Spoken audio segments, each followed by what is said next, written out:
అక్క, అమ్మ వాళ్ళ సైడ్ ఫంక్షన్ ఉందని చెప్పాను కదా, త్వరగా రెడీ అవ్వు, కలిసి వెళ్దాం. అది కాదను, నేనెందుకురా, నువ్వు వెళ్ళిరా. నువ్వేం చెప్పినా నేను విననక్క, నువ్వు రెడీగా ఫాస్ట్గా. అను వాళ్ళ ఫ్యామిలీ ఫంక్షన్కి గొప్ప గొప్ప వాళ్ళు వస్తారు. నా దగ్గరేమో మంచి చీరలు లేవు, కానీ అను అంతలా అడుగుతుంది, నేను వెళ్ళాల్సిందే. అను, నేను రెడీరా, వస్తున్నావా?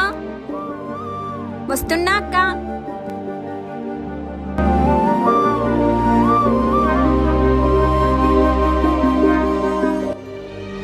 అదేంటి అను అలా కోపంగా వెళ్ళిపోయింది?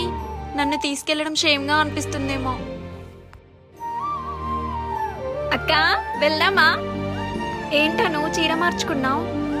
మనిద్దరం ఒక అమ్మ కడుపున పుట్టకపోయినా ఇద్దరం సొంత అక్క చెల్లెల్లా ఉంటున్నాం. మనిద్దరం ఒక్కలా రెడీ అయితేనే బాగుంటుంది.